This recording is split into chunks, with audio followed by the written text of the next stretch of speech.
What's up guys, Cord Gamer here with another video, and today I want to talk about the upcoming Call of Tom Clancy game, XDefiant.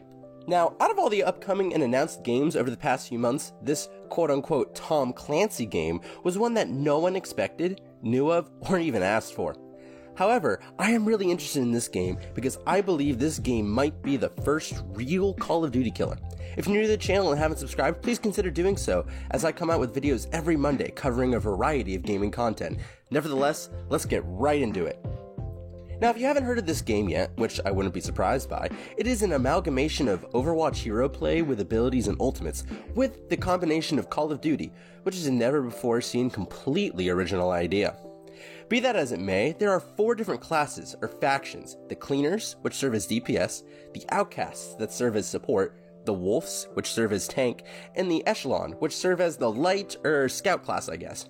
Each faction has micro abilities that players can choose to spawn in with, so just for example, when you choose the Echelon class, you can choose to have an invisibility ability, a dart that scans a certain area, or a hologram projectile, that are all abilities you can use throughout the match but are on a cooldown timer of sorts. Outside of the faction that you choose, there are your generic Call of Duty style loadouts with a primary, secondary, and grenade item that you can customize with attachments and the like. One major difference between XDefiant and COD is that there are no perks. The only thing that resembles perks in this game is that each different class has different passives, which kind of serve the role of perks but not really. At least in the pre-alpha, there are 2 major different types of game modes, linear and arena.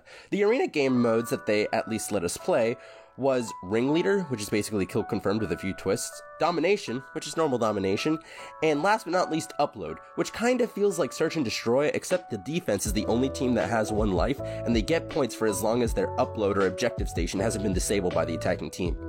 These game modes play very similarly to their counterparts in Call of Duty. The linear family of game modes include 2 different game modes, Escort and Domination. Both of these modes feel like they were ripped straight out of Overwatch, and as such, the linear game modes feel more like a weird amalgamation of Overwatch and Call of Duty guns. Over my playtime this weekend, I much preferred the arena game modes over the linear game modes, as this game played better when trying to be Call of Duty rather than Overwatch. Now all that's well and good, but in my opinion this game's value or interest is in its similarities to COD, and why it actually might be the first real COD killer. Over the past 10 years, while COD has been on a massive decline overall, anytime any other big AAA shooter releases its so-called COD Killer of the Year, whether or not whatever game is actually better than the COD of the Year or not, Call of Duty, 10 years after mostly shitty releases, is still somewhat alive and well. And that's because over the 2 decades of Call of Duty's total lifespan, there has not been another game that offers an arcadey, casual, 6v6 multiplayer experience that remotely competes with COD. Now, I'm not saying games like Halo or Battlefield suck. On the contrary, Halo 3 is one of my favorite shooters of all time, and I enjoy playing Battlefield 4 every once in a while. However, when I feel like absolutely dominating kids with a bunch of hyper-realistic military weapons and some semi-quasi-realistic small maps, with matches that are fast-paced and allow for a multitude of different playstyles, there's no Battlefield, Halo game, or shooter game for that matter, that offers this type of experience like COD does. Which is why whenever a Battlefield, Halo, or whatever new shooter game comes out, COD fans may go and try it out, but eventually they mostly always return back to their COD, because only COD plays like COD. It's this aspect of the mainstream COD fanboy mentality that I'm interested to see how XDefiant performs. Without going into specifics, because I'm not sure how much I can and can't say about the game as I had to sign an NDA when playing the beta, I can definitely say that XDefiant feels more like COD than more recent COD iterations like Black Ops Cold War feel. For a pre-alpha experience, the shooting felt fun, kind of balanced and weighty, with maps that felt more than just new, but unique, as almost all of them offered varying degrees of verticality and weren't just all plain, boring 3-lane maps. Honestly, I think XDefiant can be COD, at least for 2021, if they focus on 2 specific things.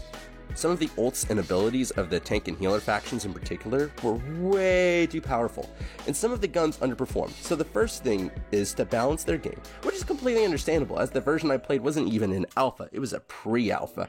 But the second thing that if Ubisoft does will totally win over a good portion of the COD fanbase is this: don't have SBMM in casual.